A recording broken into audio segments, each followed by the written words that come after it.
ഒരു സംഘം, ആ സംഘത്തിന് അള്ളാഹുവിൻ്റെ ബർക്കത്തുണ്ടാകണമെങ്കിൽ പ്രവാചക തിരുമേനി സ്വല്ലല്ലാഹു അലൈഹി വസല്ലം പറഞ്ഞിട്ടുണ്ട്, ആ സംഘത്തിലെ എല്ലാ അംഗങ്ങളുടെയും അഭിപ്രായത്തെ നിങ്ങൾ അംഗീകരിക്കുകയും പരിഗണിക്കുകയും വേണം. റസൂൽ അങ്ങനെ ചെയ്തിട്ടുണ്ട്.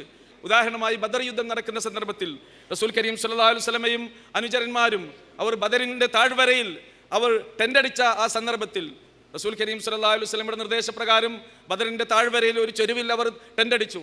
ആ സന്ദർഭത്തിലാണ് ഒരു സഹാബി ബദറിൻ്റെ താഴ്വരയുടെ എല്ലാ ഭാഗങ്ങളിലൂടെയും ഒന്ന് നടന്നു നീങ്ങി അദ്ദേഹം റസൂലിൻ്റെ അരികിലേക്ക് തിരിച്ചു വന്നുകൊണ്ട് പറയുന്നുണ്ട്, റസൂലേ, ഇത് അള്ളാഹുവിൻ്റെ വഹീൻ്റെ അടിസ്ഥാനത്തിലാണോ നമ്മൾ ഇവിടെ തന്നെ തങ്ങിയത്?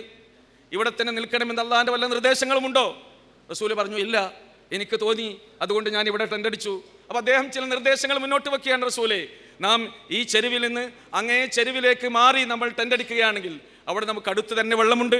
മാത്രമല്ല 3 ദിക്കുകളിൽ നിന്നും നിങ്ങൾ ബദർ കണ്ട ആളുകൾക്ക് അതിൻ്റെ ബദർ യുദ്ധം നടന്ന ഏരിയ നിങ്ങൾ മനസ്സിലേക്ക് കടന്നു വരുന്നുണ്ടാകും.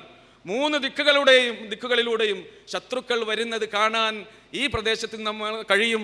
അങ്ങനെ ഒരുപാട് പോസിറ്റീവായ കാര്യങ്ങൾ ഇവിടെ ആയാലുണ്ട്, നമുക്ക് അങ്ങോട്ട് മാറിയാലോ? പ്രവാചകൻ തിരുമേനി സ്വല്ലല്ലാഹു അലൈഹി വസല്ലം പറഞ്ഞു, എന്തുകൊണ്ട് മാറിക്കൂടാ, അങ്ങോട്ട് മാറാം. നോക്കൂ നിങ്ങൾ, ആ തൻ്റെ ഒരു അനുചരൻ്റെ അഭിപ്രായത്തെ പരിഗണിച്ചുകൊണ്ട് റസൂൽ ടെൻ്റടിച്ച സ്ഥലത്ത് നിന്ന് ബദറിൻ്റെ മറ്റേ ചെരുവിലേക്ക് മാറി ടെൻ്റടിച്ചു. അതുകൊണ്ട് ഈ പറഞ്ഞ അനുഗ്രഹങ്ങളൊക്കെ ഉണ്ടായി. അതിലെല്ലാം ഉപരി അള്ളാഹുവിൻ്റെ അദൃശ്യവും അഭൗമികവുമായ സഹായം മലക്കുകളുടെ സഹായത്തോടുകൂടി ആ ബദറിൻ്റെ രണാങ്കണത്തിൽ പെയ്തിറങ്ങിയത് ചരിത്രത്തിലൂടെ നമ്മൾ മനസ്സിലാക്കുന്നുണ്ട്. ബദർ കഴിഞ്ഞതിന് ശേഷം ബദറിൻ്റെ ഓരോ പ്രവർത്തനങ്ങളെയും അവലോകനം ചെയ്യുന്ന സന്ദർഭത്തിൽ റസൂലുള്ളാഹി സ്വല്ലല്ലാഹു അലൈഹി വസല്ലം ഈ അഭിപ്രായം പറഞ്ഞ സഹാബിയെ പ്രത്യേകം എടുത്ത് അഭിനന്ദിക്കുകയും പ്രശംസിക്കുകയും നിങ്ങൾ അങ്ങനെ ഒരു നിർദ്ദേശം വച്ചത് എന്തായാലും നമുക്ക് ഗുണകരമായിട്ടുണ്ട് എന്ന് പറയുകയും ചെയ്തു എന്നൊക്കെ ചരിത്രത്തിൽ നമ്മൾ വായിച്ചിട്ടുണ്ട്.